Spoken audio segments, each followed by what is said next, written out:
Spoken, and we are becoming broken here on the Extreme Life of Matt Hardy, the very beginning of our very special Becoming Broken series.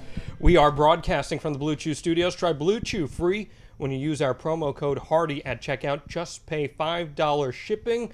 It's episode 9. Meet the House Hardy, and everyone meet the man of the hour, Mr. Matt Hardy. How are you, my friend? I am very good. That was a nice open you had, working in that Becoming Broken. You know what? Fluidity is very important when it comes to getting in promos. I got my promo reads ready to go. I heard this week from some fans that they are big fans themselves of your Blue Chew read. I have heard a few people that have heavily enjoyed that. It's unconventional. It's stout. I'm not going to go stiff, but it's stout. We're off the rails here and Becoming Broken on the Extreme Life of Matt Hardy. This is a very special, very, very special series that we have planned because this, Matt, is the single most important character shift in wrestling in the last 10, 15 years, in my opinion. And now people are going to learn how you became broken and your broken brilliance. Yes, that was my thing, the broken brilliance. That kind of sums everything up. And I love that I was actually allowed to create and do something that was unorthodox and out of the box. And TNA was the perfect place for that. It was just like it happened at the perfect time in the perfect place. And luckily, I had the perfect dancing partner, too, with my brother as far as becoming Brother Nero. Yes, and we're going to get all into that in this 5-part series. What did you think of last week's episode? Real quick, putting a bow tie on that. No Way Out 2000. You were in Connecticut last week. Did the Connecticut AEW crowd treat you guys any better than that WWE crowd did that night in 2000?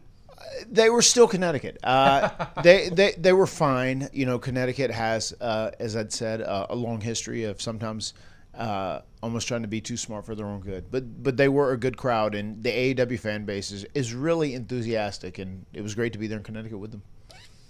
This week, Revolution. Big match. Huge match. Isaiah Cassidy's going to get one more chance to prove his worth to you. You were there for him. That was very kind of you. I thought that was really sweet. You and Andrade and him teaming up against Darby Allin, Sting, and Sammy Guevara. Did you ever envision yourself wrestling Sting in 2022? I did not. If you would have asked me, is there a chance you'll be wrestling Sting on pay-per-view in 2022? I would have laughed at you. I mean, this was 2 years ago. I would have laughed at you, you know. So it's very cool. And once again, Sting is a guy that I have the utmost respect for. And he is even a generation ahead of me, and I'm an old-timer in the game. You know, so to be able to get to work with him on this huge card in this very cool match is something I'm super excited for. Check that out on pay-per-view this coming Sunday. Yes. AEW Revolution, wherever you get your pay-per-views. All right, Matt.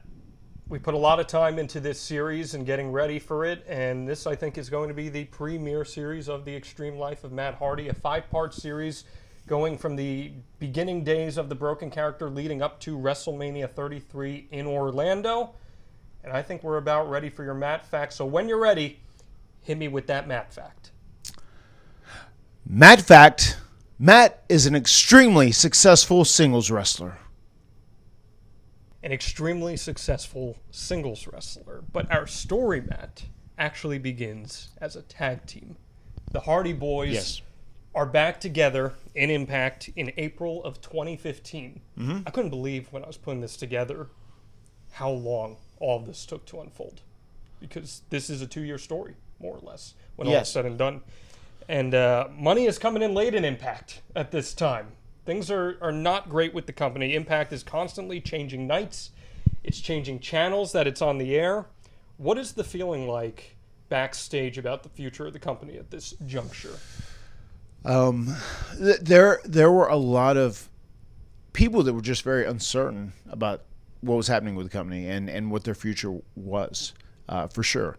And I remember at the time just thinking, like, it was an opportunity for me to actually team with my brother again.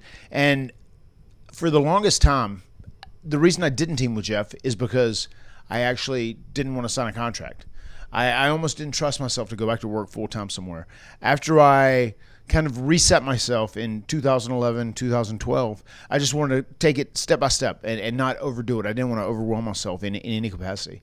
But then once the opportunity had arose that I could sign a contract with Impact Wrestling and still have a minimal amount of a work schedule and not overwhelm or overdo myself, that's when I made the decision to actually go back and jump back in and team with Jeff.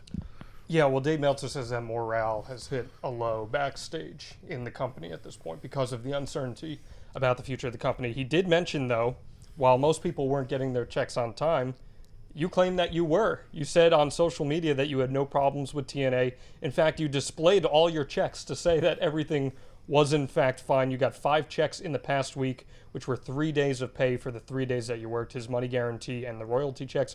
One check was visible for $4,000, which was for one of the days of TV that he worked, where he worked 2 matches. Any recollection of that? I think I put also like my WWE check in there, just all the checks I got, maybe royalties from Ring of Honor and TNA check, whatever. I think I put all my checks in one picture because I was kind of like I was obviously doing social media at that point and being a character on social media.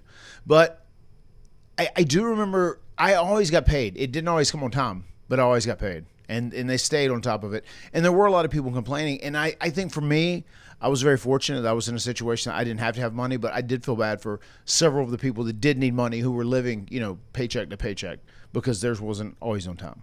Is there a concern at this point that things are going to go under for the company?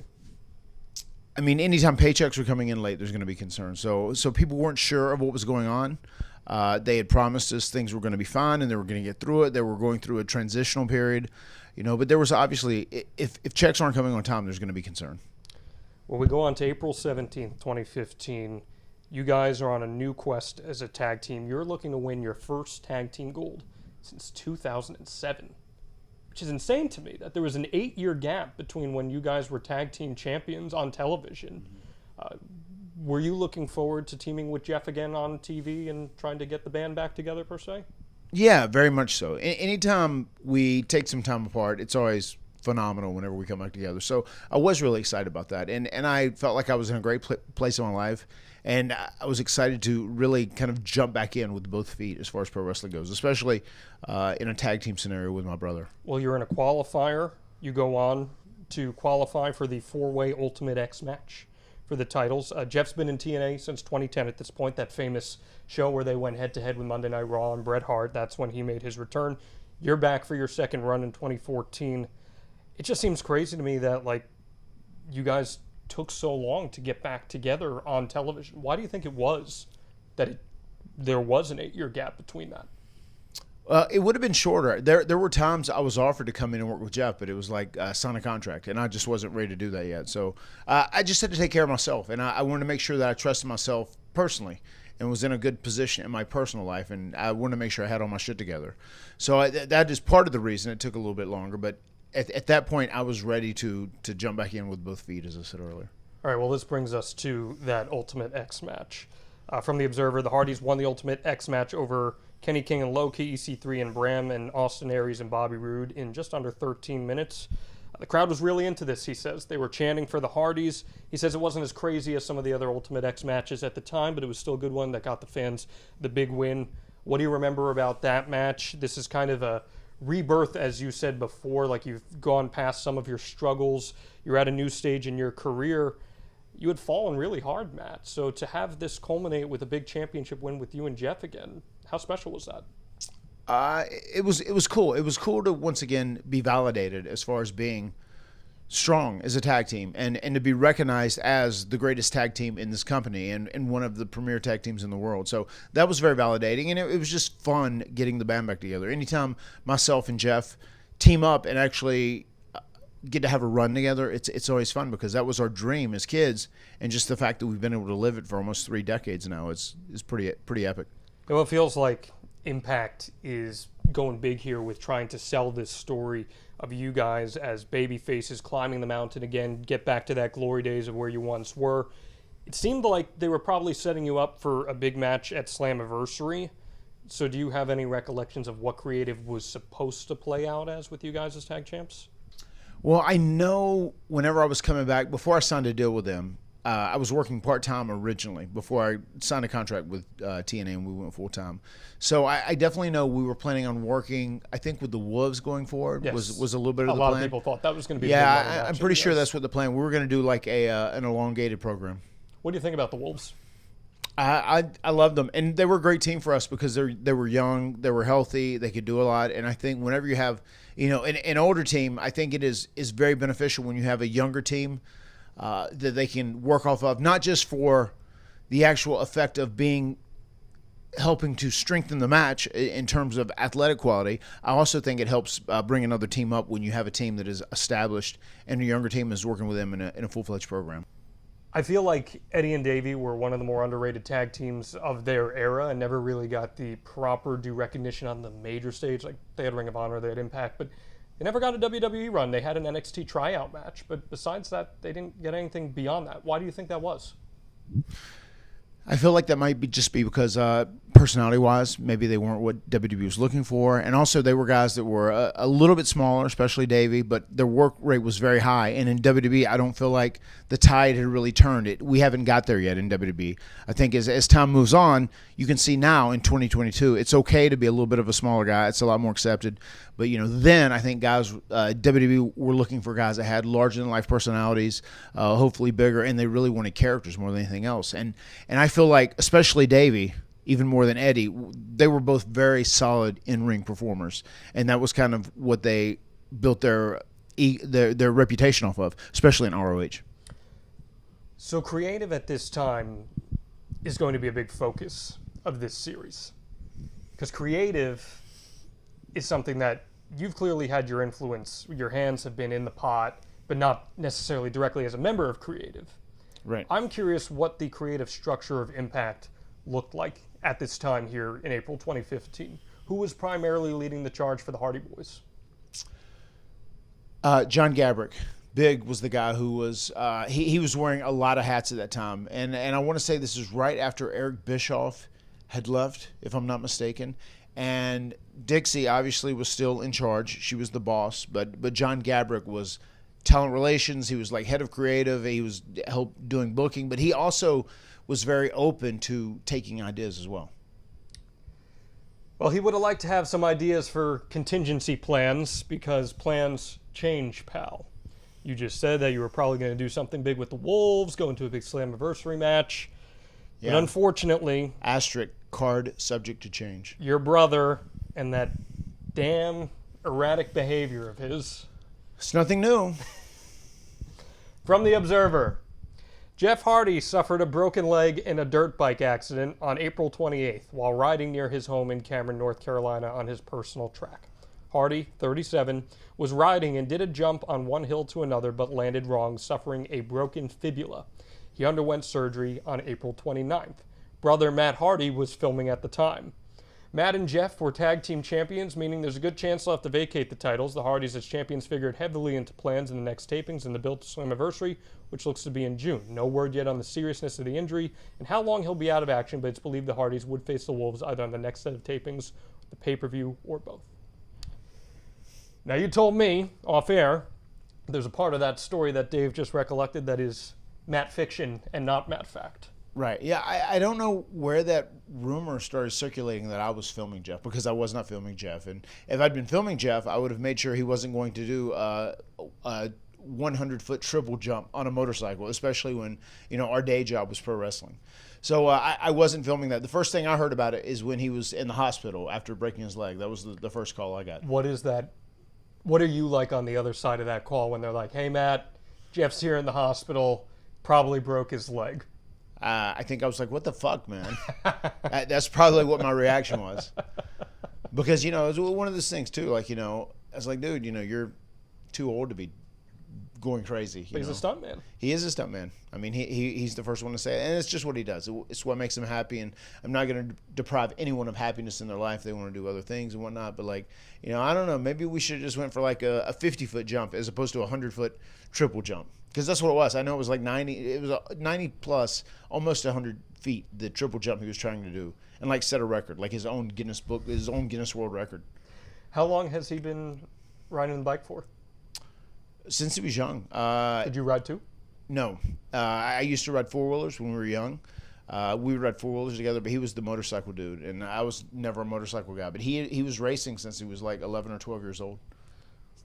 Damn rednecks, boondocks of North Carolina, that erratic behavior, man. There you have it. Just incredible. But take note of that, because in a few episodes later on Becoming Broken, that dirt bike track will make a reappearance. Oh, boy.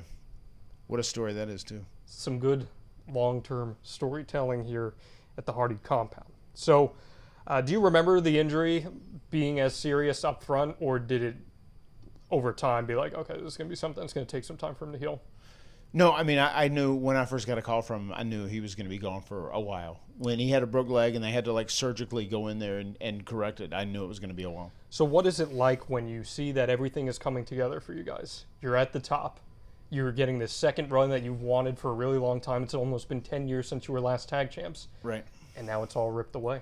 It's very frustrating, and there's been times with Jeff where, Jeff is Jeff, and I've just learned to accept that, and it is what it is, and I feel like now he's at the best place he's been in his life in a long, long time, probably for the last 20 years, but even back then, Jeff was just very unpredictable. He's always been unorthodox, and like when people call him an enigma, that's not like a gimmick. He's very, very much really an enigma.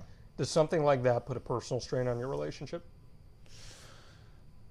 It can. It's frustrating. I mean, especially when it creates effects on you in the workplace. That's what's frustrating about it. If we weren't tag team champions, it's no big deal. I mean, live your life, do your thing, and if you end up doing something that breaks your leg, then it is what it is. But like once he's tied to me and we have an obligation to like do this together, it can become frustrating. What do you remember the reaction backstage to that being? I am sure they were heavily frustrated as well. I know it happened shortly after we won the title, so we had to obviously relinquish the titles after that. So I feel like by the time we were backstage, everybody just knew this info and had accepted it already. So I'm sure they were frustrated, because I would be frustrated if I was running a company and I just made this guy my tag team champion. So as far as the actual feel backstage, like when we got backstage again, it was like everybody just kind of accepted it. It had happened. And what you have to remember too is that Jeff is the top guy in this company at this point. Mm-hmm. He was their world champion a few years prior. Mm-hmm. He had the incident at Victory Road, and he had to go away for a little while, and he came back. And man, whenever we talk about Jeff on this podcast and we post a clip, I'm always reminded of how big of a star Jeff Hardy truly is. So when you take him off TV and it's due to a self-inflicted injury like this, mm-hmm. I imagine that's got to ruffle some feathers. I mean, I'm sure people were frustrated. Like, why is Jeff Hardy Jeff Hardying? But it is. I mean, it just, especially at that point. And now I feel like he's a lot more responsible than he's ever been. He's kind of accepted that he needs to be a little more in control of his actions outside the ring. Less erratic. He's less erratic, for sure. So also from this same week, mainstream publicity here for Impact. Billy Corgan of Smashing Pumpkins mm-hmm. fame is coming in as the new senior producer of creative and talent development. He said he had been talking with Dixie Carter, and she pretty much just offered him the spot in their conversation. Billy, big-time wrestling fan. Yes. And as we're going to learn in episode 3 of Becoming Broken, he actually played a pretty big role in the Broken character with a singular event. Right. But what was your reaction to Billy coming in at the time? Were you a Smashing Pumpkins fan? And it had to feel weird seeing this big-time celebrity coming into the world of wrestling, I'd imagine.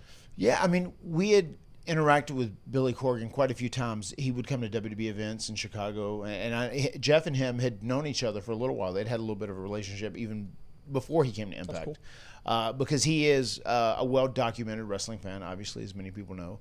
But it was cool to see him come in and like add perspective, especially because he is such a big deal from the entertainment world. It was going to be real interesting to see what kind of spin he would put on pro wrestling. Let's fast forward to July now. Jeff Jarrett's Global Force Wrestling is gearing up to do an invasion angle with Impact. Jeff had gone away and then come back, and now they're setting up this invasion angle. And Meltzer reports that Jeff specifically wants you to be a part of this invasion angle. Do you remember any creative about that? You're obviously free right now because you're not working with Jeff and they took the titles off you. Yeah, I do know that he had asked me about booking, just doing some of his GFW events. As far as being part of the angle on TV, I don't know. I don't really necessarily recall that or remember that. I remember the angle happening, and I feel like I was never like heavy in the running to like be someone in his GFW invasion angle. I don't know if that's true or not. I mean, who's to say? But imagine if you end up doing that. It's very possible the broken character never comes to light. Oh, very, very much so. That's the main angle going on at the time. That's getting more publicity than the world title on Impact at that time. Once that invasion angle starts, everything is about GFW versus TNA. Yeah, I do remember they invested a lot in that angle. So we might not even be having this conversation if that happens. Very true. So instead, on July 8th, because you aren't part of this angle, EC3 opens Impact saying that he defended his title 3 times on that show. And you come out and you say you want a title shot. So here's Matt Hardy, singles guy, getting back into the main event here. Kurt Angle gets involved. But EC3 says that your dumbass brother is hurt and can't be your partner. So you're by yourself in a match that he's going to organize against Austin Aries and Bobby Roode. They beat you when you get tripped up. What do you think of EC3's character at this time? It kind of felt to me like he was really coming into his own after WWE kind of dropped the ball with Derek Bateman and everything that he was doing there. I know you take a lot of pride in helping guys out, so getting a chance to work with him, were you looking forward to that? Yeah, I was a big fan of EC3's work, and I think he's a out-of-the-box, unorthodox thinker, and I enjoyed what he was doing. I actually had pitched as a singles competitor. I said, now that Jeff is hurt, I said, EC3 has just won this title with Kurt Angle. You know, I am one of the more established guys. I have a long history. Obviously, I'm pretty well known, you know, as a wrestling superstar. I said, what if I could work with EC3 and actually help elevate him, you know, especially now that I'm not doing anything with Jeff and I'm going to be a singles guy for a few months. And I remember pitching that originally to John Gabrick, and he ran with it. I mean, literally, I just, you know, didn't want anything in return. I mean, I just wanted to work on television, but like trying to elevate EC3, do as much as I could to help him out. What do you think of his character that he was doing at the time with the Dixie Carter involvement? And it kind of felt like it was a little bit of MVP, but a more modernized spin on it. Yeah, I enjoyed the thing as far as him being her nephew, and I love the work he did with Spud. I think the stuff he did with Spud was so good, really enjoyable. And those two are obviously close in real life, and I think it reflects in all the work they've done over the years. But EC3, I thought he was a guy who is a solid worker, but he was a great personality character guy. So I really look forward to working with him. Really good on mic, too. Great talker.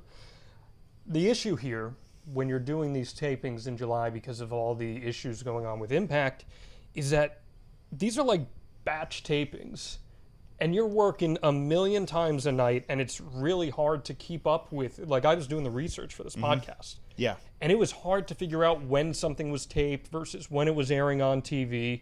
What were those marathon taping days like? How much would you be working in a given day? They were brutal, especially like when you're an older guy who has some mileage on his body. It's hard to like work multiple times a day, and like those days were brutal. I mean, they were long, they were hard, and especially like one of the worst things you can do as a pro wrestler is if you do stretch and get loose and your body's feeling good and you have a match. Like when you cool down and get tight again, I almost feel it's very dangerous too. That's when you get hurt again. Typically, if you're wrestling later, once your body like freezes up and kind of finishes for the day with one match. But then when you're doing multiple matches, you have to go through that process multiple times, and it's really tough and challenging, especially for someone who has a lot of mileage on their body. It's also not like you're working in front of a super hot crowd that's giving you that adrenaline. You're still in Orlando at this point, if I'm not mistaken. Yes. And they're theme park crowds. And yeah, you're going to have some loyal fans that are there at all the tapings, but and it's also tough if you're going out 2 or 3 times a night too. Obviously, each time reaction is diminished each time that you go out. So those things are really tough. So July 15th episode, you lose in a King of the Mountain match along with Bobby Roode, Eric Young, and Drew Galloway to Jeff Jarrett. But later on the episode, you defeat Bobby Roode in a tables match to become #1 contender. So you're working multiple times this one episode alone. And that's going to be a Full Metal Mayhem match against EC3 for the championship. And Jeff actually returns 2 weeks later and says that he makes that announcement. So we're getting Jeff back on TV, even though he's maybe not totally healed at this point from his broken fibula. How did that come about, and why was it important to get Jeff back in front of the camera? I mean, I think obviously Jeff had a big guaranteed contract at that time too, so they wanted to get him back on camera, and utilize him as much as possible. So I feel like he was at that point where he got the first few weeks out of the way, and he was healthy enough that he could come and be a character on television. And as you said earlier, Jeff Hardy is a big star, so you want to have him on your TV, especially if you're paying him a big amount of money. So he ended up being back, and that was great too. It worked very well for my storytelling that I was trying to do with EC3. Did you like him in that role? Yeah, I enjoyed him in that role. I think that was good for Jeff, just to be on television, not wrestling necessarily, and work more on his character aspect. So that gets us to Full Metal Mayhem, August 5th. You lose after EC3 kicks you in the Hardy family jewels as you're about to grab the belt. And it's interesting because we know, in hindsight, where this is all going from a character standpoint. But we're seeing you pushed as a super baby face, and the heel is crotching you and cheating. That's what great heels do, right? Were you pushing for a change behind the scenes at this point, and how hands-on with the storytelling were you at this moment in time? I was very active, especially with the stuff I was doing. And I became more active once we realized that we were getting ready to leave Destination America. And they weren't 100% sure of what channel we were going to end up on. They were working on a couple different things. And the World Title Series, is that the correct term? Yes, that's to come shortly after. But that is really where I started stepping up, I guess, and played a bigger hand in creative. And I knew now that Jeff had been gone and I was out on my own, it was probably time to change things up and freshen up my act a little bit. So later in August, you start pulling a Christian Cage, Jay, saying that you want one more match. You want one more title shot. EC3 comes out with Tyrus. He says that in 1999, when he was a kid, he was there live watching the Hardys in a ladder match. So to have the opportunity in that sort of match with you was just, it couldn't have been more disappointing. He was very upset that you did not live up to the standards that he put in his head. To your knowledge, is that a shoot that EC3 saw you in 1999 in ladder match form? Maybe that tag team ladder match he's referring to? I think he did. I mean, he's from that area, so I'm pretty sure he was there. I think that is a shoot. How about that? Is it weird whenever you work with somebody who was a fan growing up watching you and now you're in the ring with them, trying to elevate them and put them over you, leaning into your past like that? Nah, I used to be like 10 years ago, but I'm used to it by now. Okay, I got you. Just making sure. It happens all the time now, especially here in AEW where the crop of talent is so young. It happens all the time. It's wild. At the same time, we're interweaving the story with Jeff as well. We're laying seeds for Jeff to face for that championship at some point. He says he would knock EC3 out if he could, but EC3 just calls him a stuntman and a daredevil, and there's nothing he can do and just to get out of his face. So he says that he'll give you one more shot at the title. But if he wins, then Jeff Hardy becomes his personal assistant. And he taunts Jeff, saying that he'll be washing his car, he'll be cooking his meals for him, and he leaves it up to you to take it or leave it. I like this as a little wrinkle of storytelling because it's connecting the Hardy Boys back together, even though you're still a singles act. Yeah. How'd that all come about creatively? I think, once again, we were just trying to stretch this out and get as much out of it as we could because, obviously, as we'd said before, TNA was in a weird position, and we had something going that was pretty good, and people seemed to like it and enjoy it.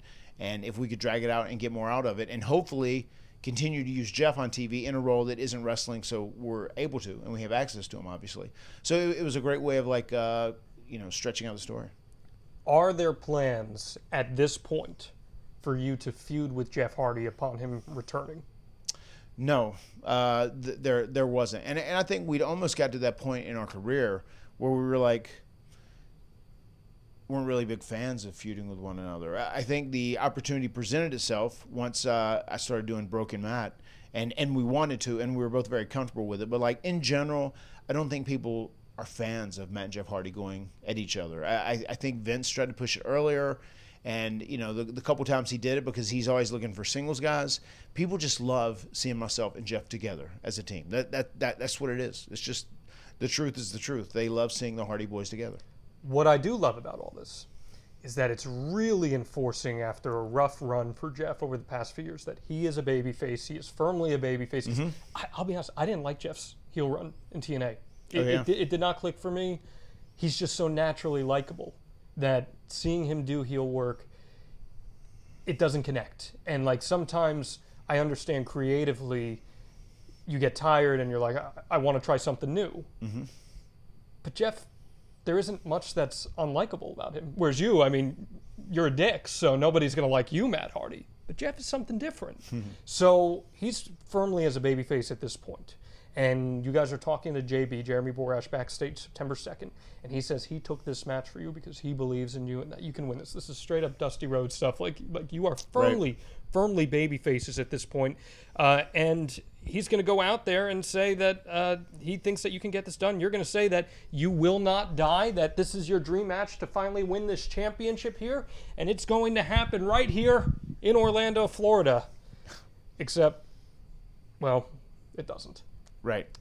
EC3 counters a twist of fate attempt into one of his own. Matt shoves EC3 into the corner where the referee is. EC3 stops himself before hitting the ref as Matt runs over, attempts a roll-up. EC3 catches him with a mule kick to the balls, because Matt Hardy, testicles, it's just this long-running thing, followed by a sunset flip to retain the championship. Jeff is dejected at ringside. EC3 demands Jeff gets in the ring, raises his hand. Jeff eventually climbs in and raises his hand as Matt Hardy watches on.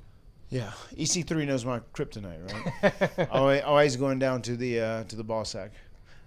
This is when you're trying to create a House Hardy at this point, too. Yeah, exactly. Yeah, I need those things. So it was a good way of once again continuing the story, and also I think it put Jeff in a very unique situation to kind of gain sympathy, being the assistant of EC3, and also it added a lot to EC3's character because he is the perfect person to be in the position of being a dick to Jeff Hardy, one of the most over baby faces in history.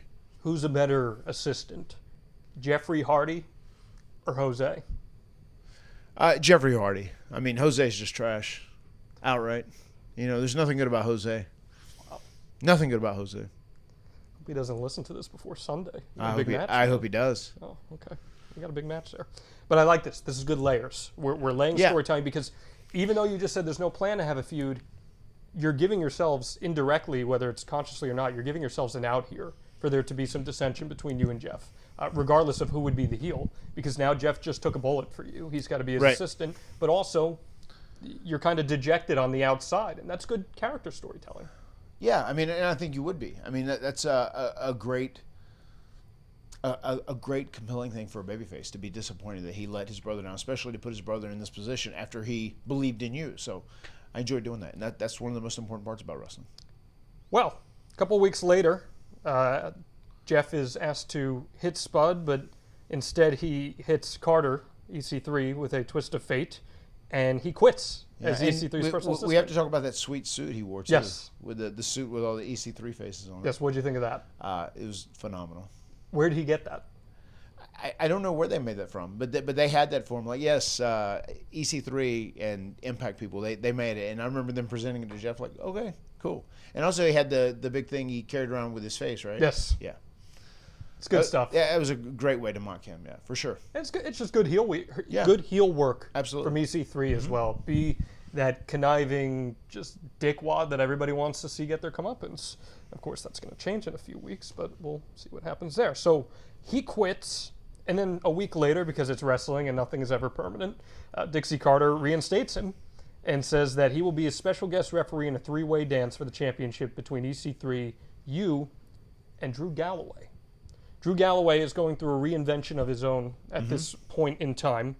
What do you think of the work Drew was doing?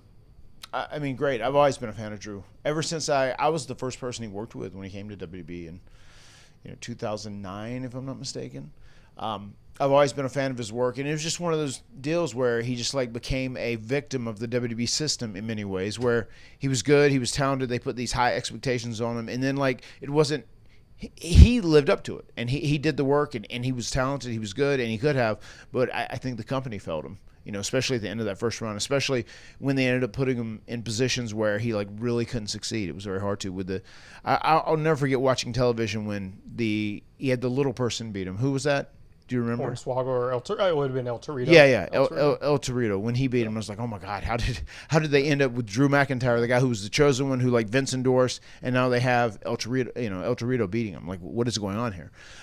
But I was a fan of his. I was very happy to have an impact, and he was busting his ass at that time because he was really a traveling worker and just really working everywhere all the time, like busting his ass. And I love that he was doing that then, because that's kind of what happens nowadays. You know, I feel like that's kind of the theme in pro wrestling in 2022. If you really want to bust your ass, Zack Ryder's a guy who's doing it once again, like, you know, reinventing himself over and over, and he's hot everywhere he goes to, you know, GCW, NWA, whatever, but making a name for himself. And Drew was doing that at that point, and I was very happy to be working with him again. You call him Zack Ryder. That would be what he would refer to as his developmental name. Yes, you're right. Yeah, Zack Ryder was his developmental name. Matt Cardona, the big star, the Matt Cardona. He's taken a lot from your page, man. I watch what he's doing. It's pretty cool. But on Drew's front, to see him get that redemption, become world champion at WrestleMania, how gratifying that is that to see one of your peers that you really enjoy seeing climb that ladder? I mean, it was great to see, and he was someone who's very deserving. Once again, not only a great talent, but like a great dude. So to see him get that opportunity and to be successful, and to realize the success he should have realized earlier is still great, because he had to go out and really he did it himself. He put in the work, he busted his ass, he went on and did his thing, and he was a self-made man.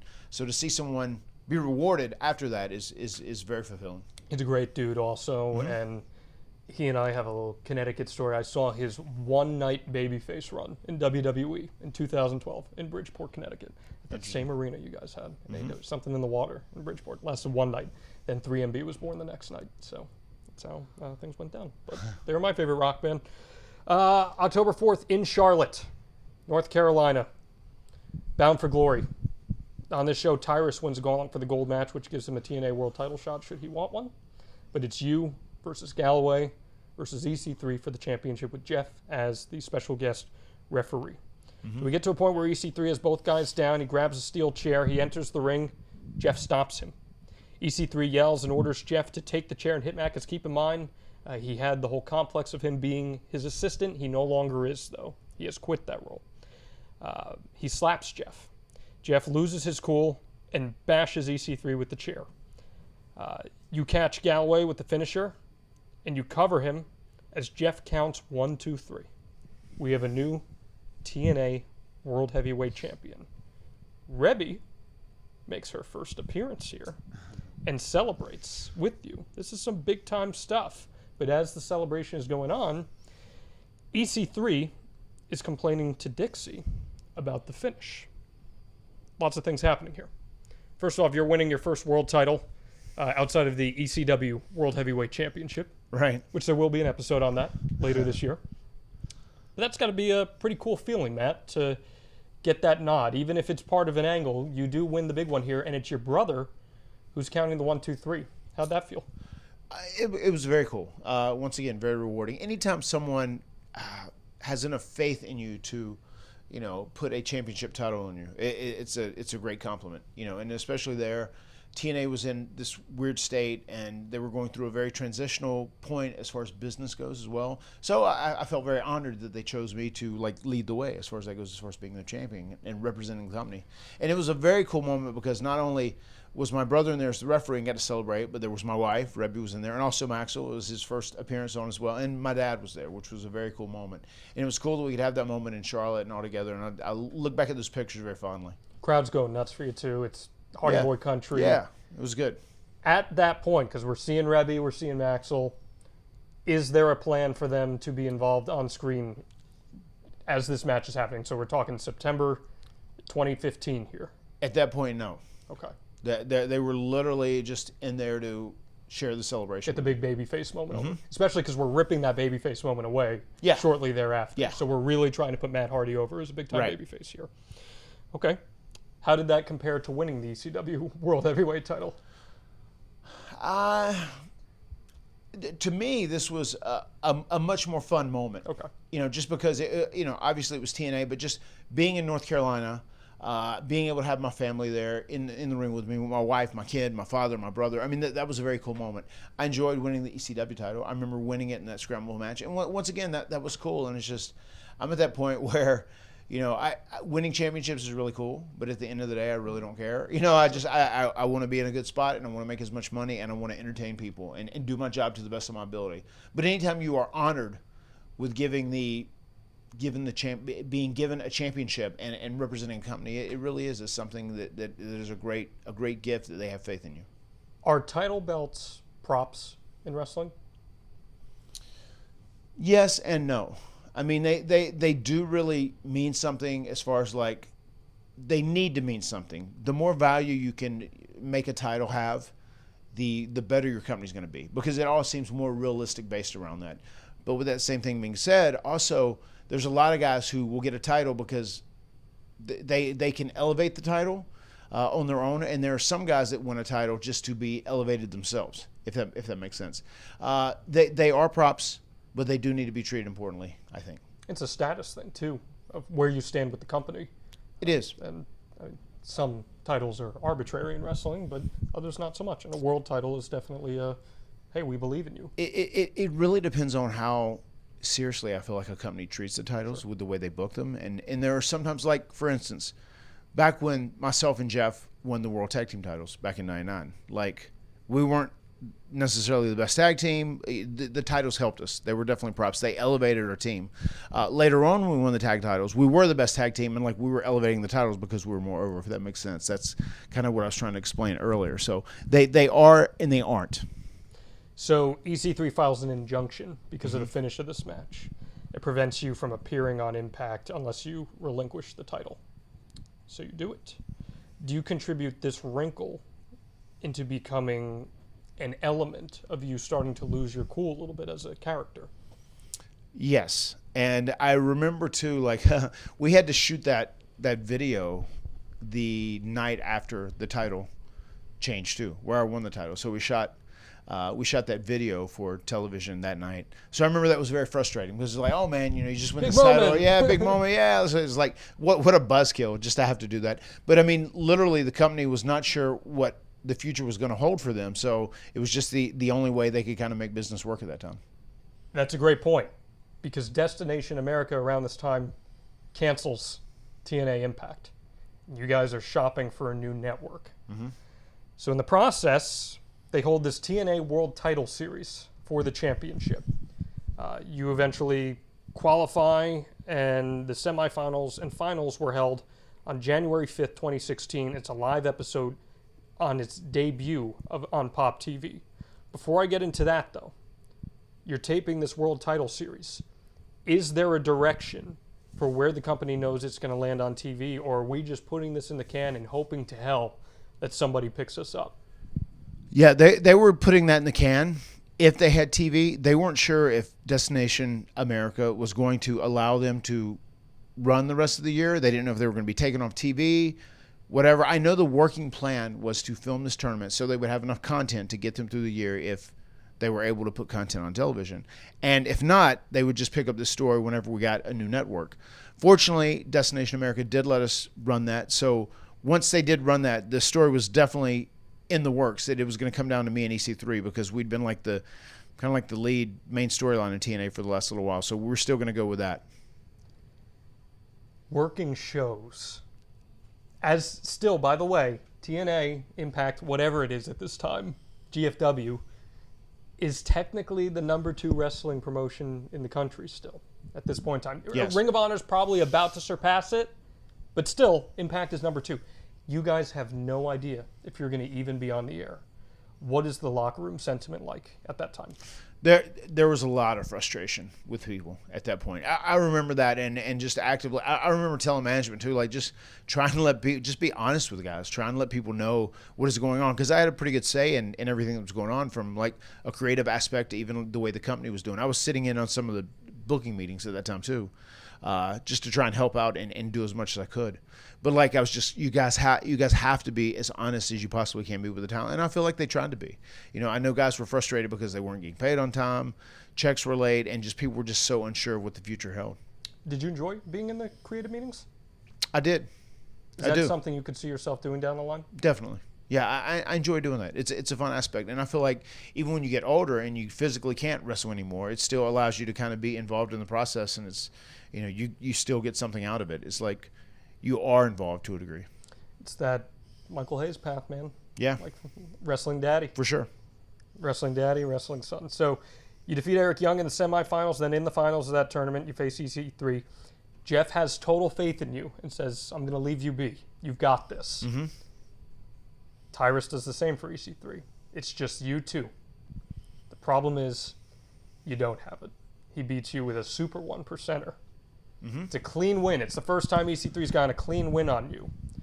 So getting in the head of your character, I'm trying to do a character study here for a second. Yes. Failing in the big moment after not being able to get the job done on your own, in theory, that's got to be a pretty mentally taxing thing for Matt Hardy. Is that how you're laying it out creatively? Yes, and we knew 100% where we were going at this point. Now, when you say that, you knew where you're going, what does that mean? That means you're going to Broken, or you're just turning heel and we're going to see Big Money Matt? That means that I'm turning heel and you're going to see Big Money Matt. So I feel like it was almost like a underlying theme. Like I wanted people to even look at EC3 like, I know he's the bad guy, and we're gonna boo him. We don't like him, but he just beat this legend, and he beat him clean. He's a good wrestler. He can get the job done. He's a great wrestler. He can get the job done, and even though we don't like him, he still is good. But that's like we wanted to reinforce that mentality, just that whenever he did turn babyface in our double turn, that they could see that. It was almost like a subliminal storytelling. It's a credibility thing. Yeah. He has credibility because he pinned a guy that beat him to become the world champion, even though you hadn't pinned him directly. You pinned Galloway, but you won the world title from him. Yes. And now he just pinned you clean. Mm-hmm. So I like that. It's establishing. It's giving credibility. And two, we were working really hard to make him like the face of TNA at this point. You know, we knew we were going to turn him into a good guy, a babyface. And my whole goal was to like make him the centerpiece of TNA because he was like a TNA creation, a TNA original in so many ways. Just because obviously he'd been in WWE before, but like he is a guy that is young and they could kind of build the company around him if they find a successful TV slot. Everything's about to change, Matt. Yes. Here we go. The next week, Ken Anderson has you on his talk show. You like working with Ken Anderson? I do. I built a relationship with Ken when he was coming to TVs at WWE back in the day. And I would always be nice to him because he was always cool, always worked real hard, and I thought he was a talented guy. And I remember when I was doing TVs as an extra, it was cool if the contracted guys were nice to me. So I was always cool and kind with him. And then once he even got there, we actually rode together for a while, and we became pretty good friends. Was he someone who could have been more in WWE? I think so, yeah. There were a lot of things even with Ken, I know, like just the mental challenges and some of the mind fucks of WWE, I think got to Ken, you know, definitely along the way. So it's tricky, you know. He had some wrong place, wrong time moments in WWE too. He did. The injury, Edge stuff, Orton stuff. It was. I mean, they were ready to pull the trigger on him all the way. I know, and it sucks that he didn't get the great opportunities he really deserved, I feel like, and it just is what it is. There was a lot of wrong time, wrong place with him. Okay. Let's get into this segment here. He's got you on your talk show. It's you, Reby, and Maxwell. Yes. So Reby and Maxwell are on TV here. When's that decision made? We made this decision. This is January of 2016, keep in mind. Yeah, I want to say probably November of 2015 is when we made the decision to do a double turn and turn me heel, and that was going to include. I was going to let Reby be like the determining factor in it, who got into my ear and turned me heel. So I would say probably November 2015 is when this was determined. Why is Reby the one that is the catalyst? It just worked. And it's funny because there were a couple times they were interested in doing something with Reby in the past, and it hadn't worked out. And she is quite a character. I mean, people who know her in real life know she is quite a character, and she has a very abrasive.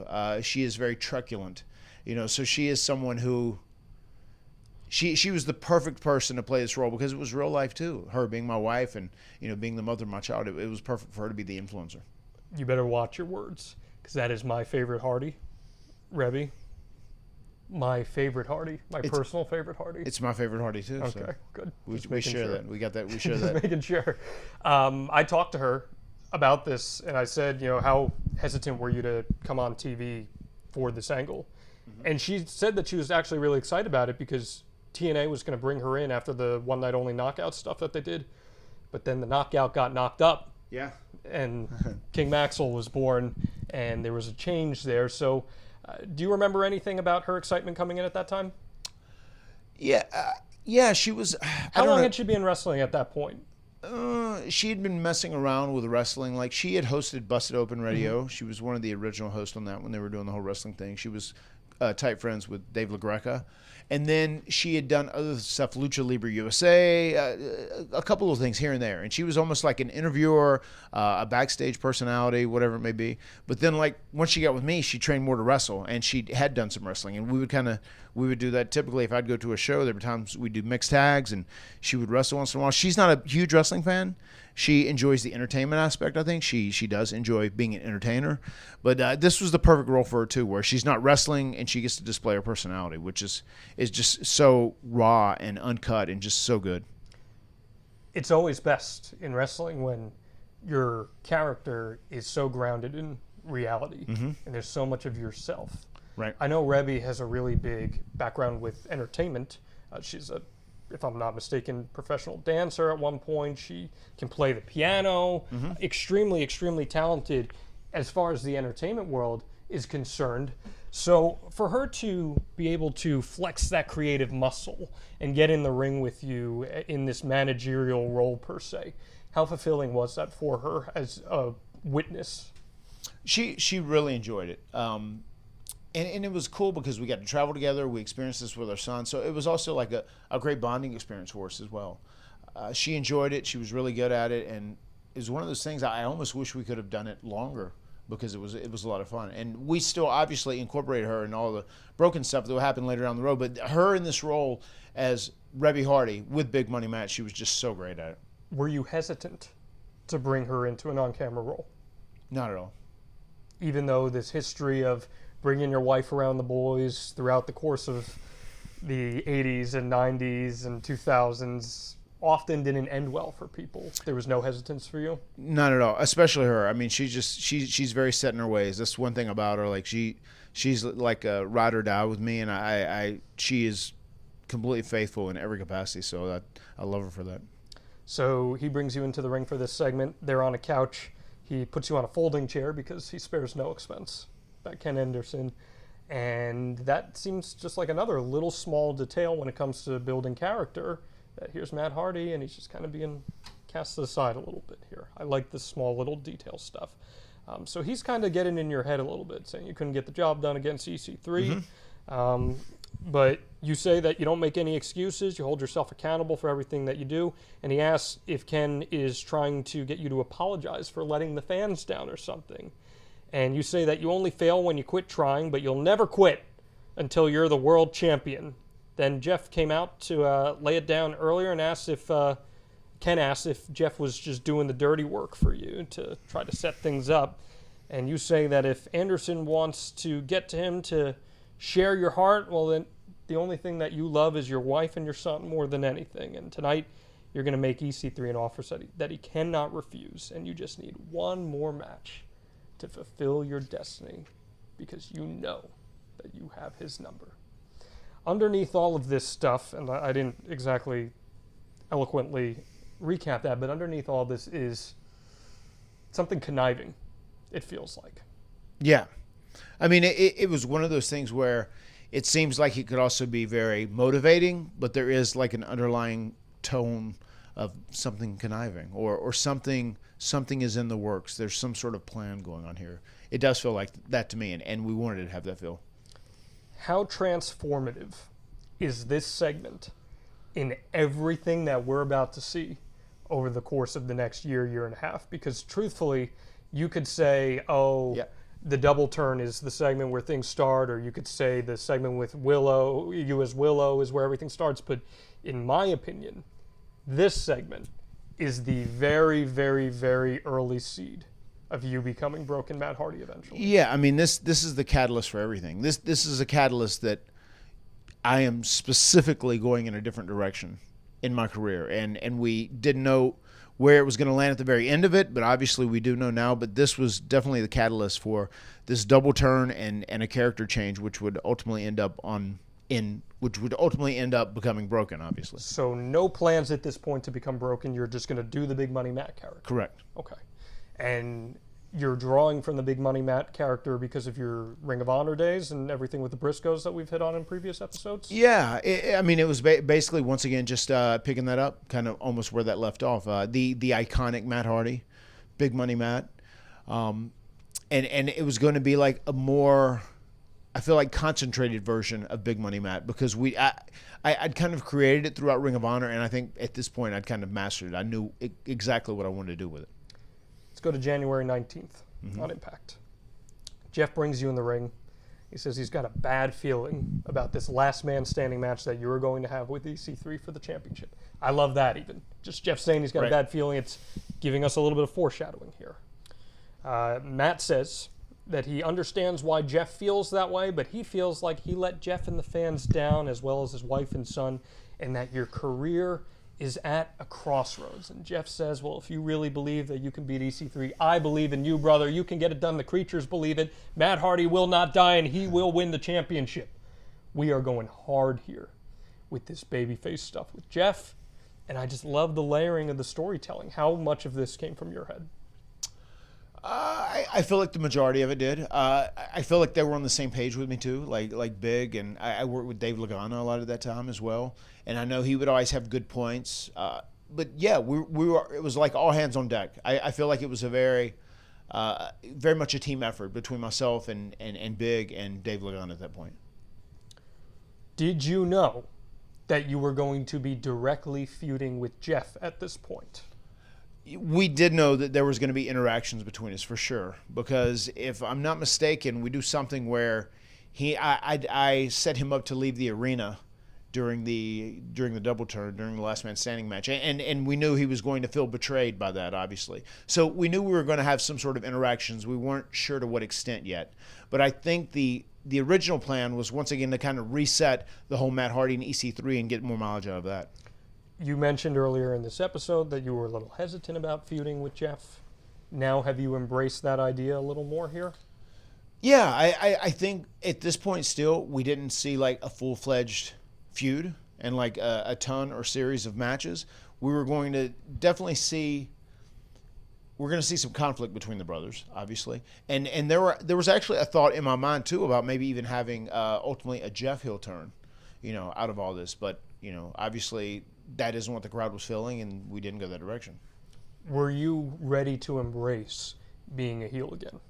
Yes, I was at that time. And I know like EC3, he was the younger guy. He was kind of like the franchise player of TNA, and I felt like this is the right time. This is the right time to pull the trigger. Let me be a heel. And I am a guy who can legitimately, in real life, brag to EC3 about all the money I've made or all the success I've had and, my life and my lifestyle, the way I live, and it could work. I'm one of the few guys there that could legitimately overpower his gimmick when it came to that as far as real life.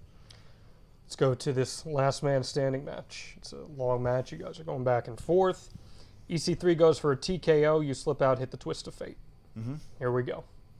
The referee starts to count, and we see a concerned Reby sitting in the crowd. We're getting her involved in the story here. Hardy kicks EC3 low. You went for the testicles this time, Matt. Crowd didn't seem to like that one.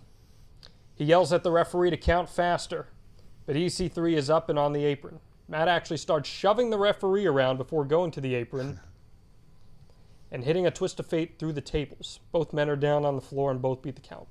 Matt dumps EC3 back into the ring. We get a couple of chairs out from under the ring, puts one around EC3's neck to hit a twist of fate that pretty much bulldogged EC3 into the chair. The referee is counting as blood is coming out of his mouth, and Matt yells at the referee to count faster, but EC3 somehow beats the count. Let's take a pause here. I love the fact that at the beginning of this match, they were cheering me and booing him. And by this point in the match, they're booing me and booing for him. So that is a win-win.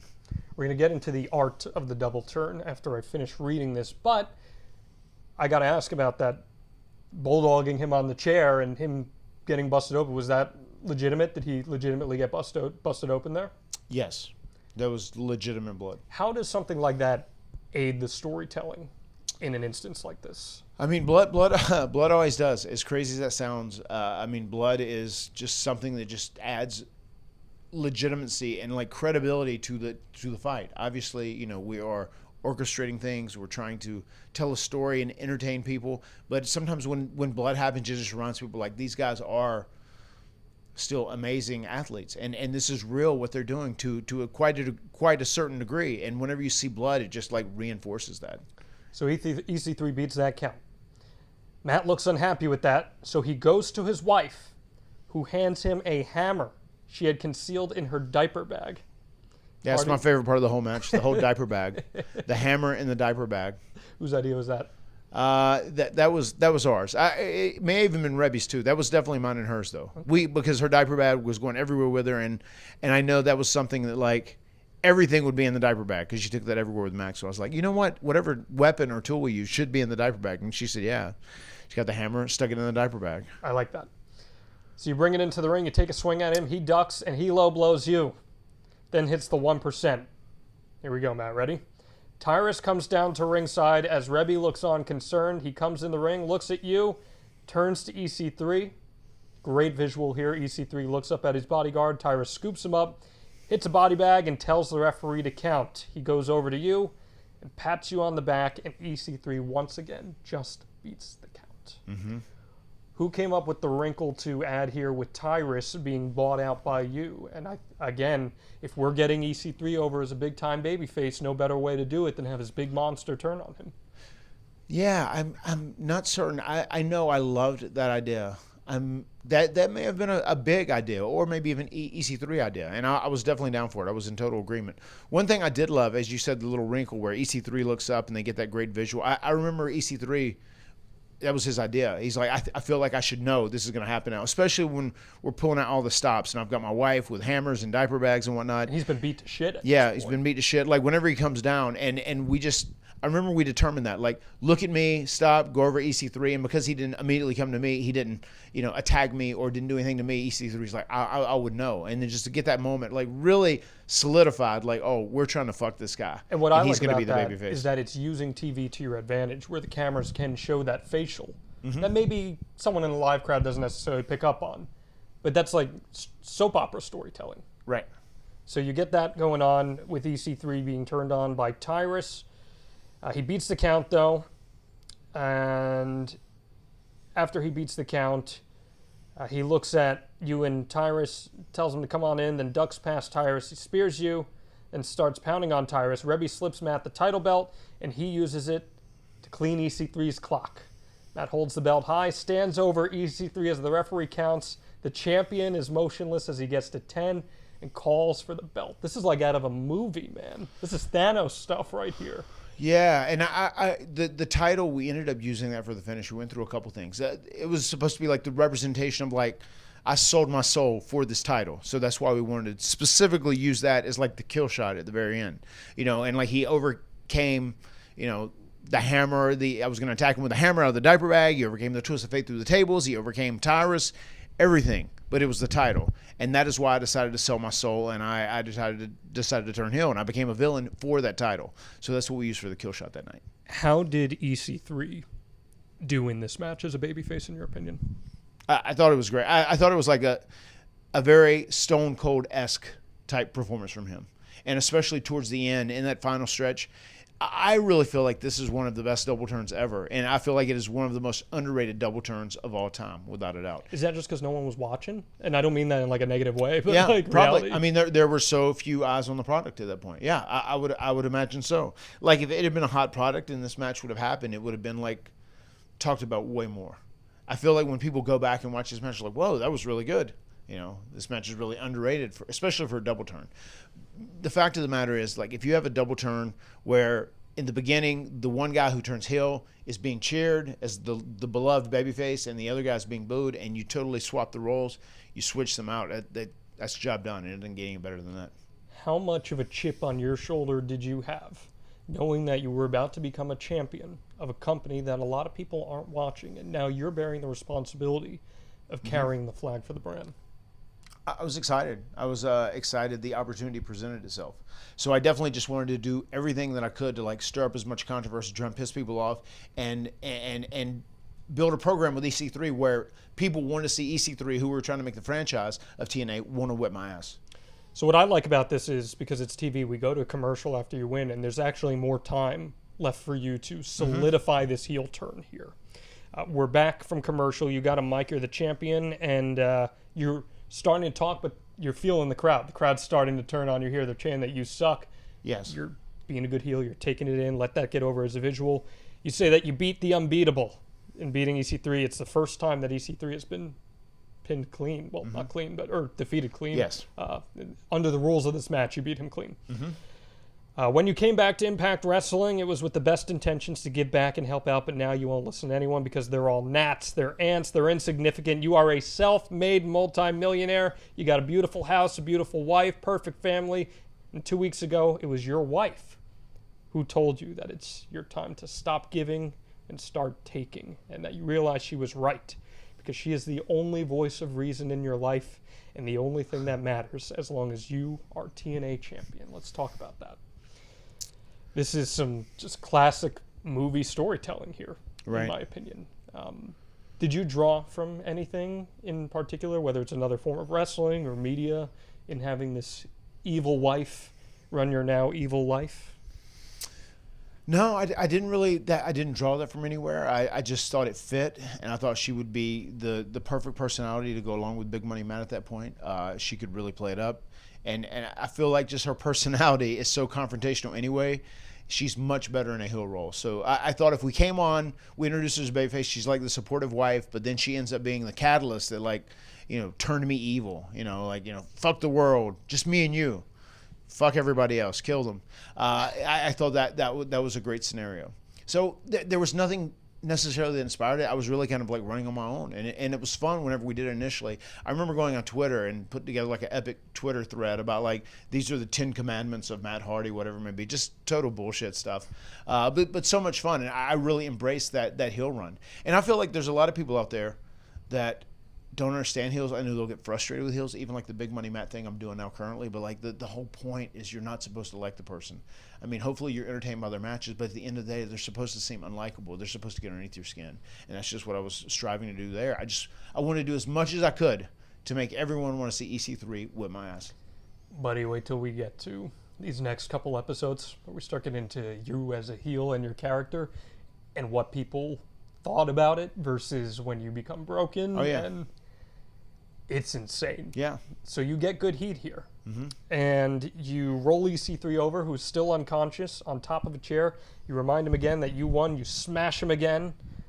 And you start making out with your wife standing over his body. It's good to be Matt Hardy. Reby crouches down on top of him, spits on his head, and the new champ and your new entourage leave the ring, and the former champion is bloodied, beaten, and unconscious. This is a hell of a visual, man. She hated spitting on him so bad. Really? She was so disgusted by that.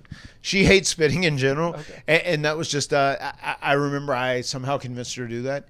And I want to say maybe there was, I want to say Big wanted her to do something. And he may have even suggested spitting on him. And I said, yes, spit on him. That is, she said, do I really have to do it? And still, she'll look at that thing. She spit, I want to say she spit on Jeff as well at one point. But she absolutely hated that. I know whenever she spat on EC3, she hated doing that. She was disgusted to have to do that. The Hardy family fluid. Which is so funny. When I'm seeing this visual of you standing over EC3 as this big bad heel who just had this big moment, I feel like that visual is what every pro wrestler dreams of if they're going to be a heel. Right. Having that moment, holding the world title, the bonus is you got your wife that you're making out with over his body. How fulfilling of a moment was that for you in your career? It was an incredible moment, and it really is. It is. I hate that the match is as underrated as it is because it's one of my favorite matches of all time, and I take a lot of pride. I know EC3 does as well. We both take a lot of pride in that match and making it work the way that we did. Especially that it was kind of like a culmination of an angle we'd been doing for a very, very long time, and we had new legs now that we had switched roles as far as who was the heel and who's the babyface. What's the reception backstage after this? Amazing. I mean, people thought we killed it. They were super happy with it, and it did a great number on Pop TV too. It was, I want to say that the two highest rated Pop TV episodes were the Final Deletion and this episode, especially with the replay, which was seen even more than the Final Deletion was live. Let's talk about the difficulties in actually executing a double turn. Mm-hmm. It's not easy because you've got two characters that you're completely switching up on the fly in that moment. You got a set amount of time that you can actually get this done. So what kind of investment in a new character does it actually take to successfully pull it off? Yeah, there has to be some, as you said earlier, the thing we did with Ken Kennedy, that promo, there has to be some work done ahead of it. You know, I feel like there has to be like an underlying story of these characters, especially from a motivational aspect, like why are they doing what they're doing. So I feel like we'd kind of laid that groundwork, and then once we got into the match, you know, you kind of have to trick people during the match, like, oh my God, this is going to be a regular match. It's kind of like, you know, we want to see our guy Matt Hardy finally overcome and beat the CC3, but then halfway through they go, hold up, we like this guy, but he's a dick. You know, and everything, if you look back, makes sense. Why did I go to that thing? I was very desperate as a character to do whatever to defeat him and win this world title. I became obsessed with it.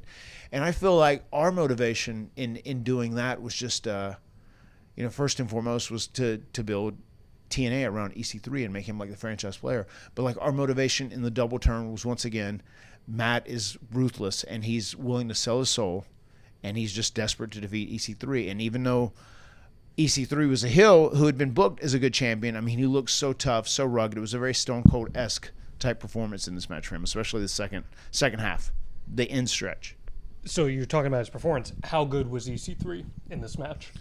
He was excellent in this match. I think it's the best performance of his career, quite frankly. Yeah, I thought he was excellent in this match, especially where he had to go from being like a cocky demeanor in the beginning of the match to being like almost a tough, sympathetic character in the end, and he did it. He did it perfectly. Were you nervous that this wasn't going to be executed properly? I really felt great about our game plan going into it. I didn't know how the people were gonna react, but they were really good. There was that point where I did the low blow, and that was like a theme, obviously, in our matches that he did to me. And whenever they started coming, they started booing me, I knew we had them, and that's like the most rewarding feeling ever. When you know you want to tell the story, and this is how you, in your mind, expect the crowd to act, and they actually act that way, and there's nothing more rewarding than that. And now you're Big Money Matt. You are top of the game.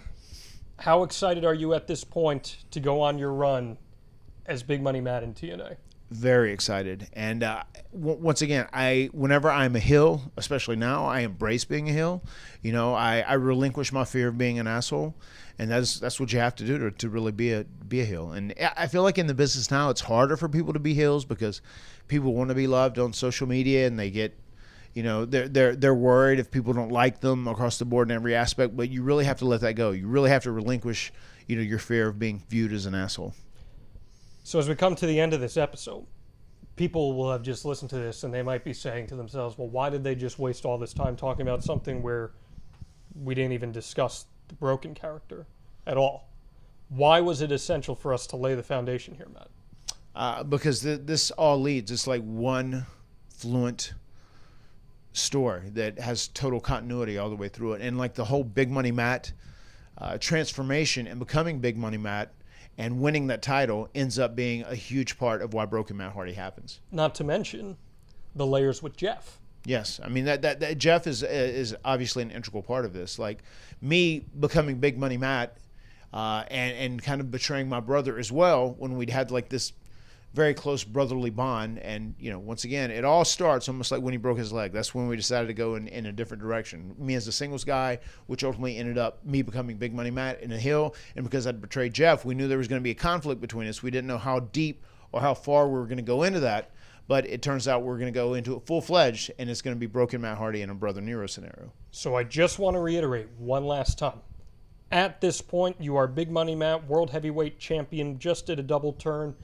There are no plans as of yet for a broken character in January of 2016? There is not, no. Not even a thought in your head? As of right now, we are going to run with Big Money Matt for the immediate future. And you have put no thought at all into this broken character or what that could look like or anything of that nature? Not at all. It does not exist as of yet. And within 4 months, everything's about to change. Things are about to get broken. Yes. What are we going to be talking about next week here, Matt? This next week, we're going to be talking about the birth of Broken Matt Hardy and also the beginning stages of Brother Nero as well. The conflict between Broken Matt and Jeff Hardy and some of the most unorthodox wrestling segments and storytelling that has ever been done. Watching it live leading up to it. I've said this to you. I've said it in interviews. I didn't get it. I didn't understand it. I had no idea. At times, I was like, why am I have to sit here and watch the Hardy Boys wrestle again? I don't want to see that. Watching it back in hindsight, it is incredible. It is so cool to see the layering that went into it. So, next week on The Extreme Life of Matt Hardy, we'll be getting into that. And Matt, if people want to check out The Extreme Life of Matt Hardy, they can make like Dave of the Sheet of Dirts. And how many stars can they give us, Matt? We will take the 5 stars. 5-star review, Apple, Spotify, wherever you may get that. Because Matt and I are looking at those. We're going to pick a winner. We're going to send some good stuff to. Make sure you get that in right now. We talked a lot about Reby in this episode. I'd be remiss if we did not put over the House Hardy Twitch stream. I would love to see you guys talk about some of this broken stuff in hindsight, because I think it would be fun to hear what she's got to say. Yeah, it is. Her perspective is very interesting. Very interesting as well. Like I'm very excited to start. I'm very excited when we start next week, the beginning of the broken character, because some of the reactions I got from people when I started acting this way are just utterly amazing. Well, for the record, I was texting her about this. I said, are there any thoughts that you have? And she goes, anything I say is probably going to contradict whatever he's going to say, because he's going to take credit for everything. So well, I will not do that. I will give her credit where credit's due, and there's a lot of credit coming her way. She was joking, for the record. House Hardy on Twitch. Go check that out. Mattitude Monday is always a lot of fun. Just another Mattitude Monday. Just another Mattitude Monday. Oh.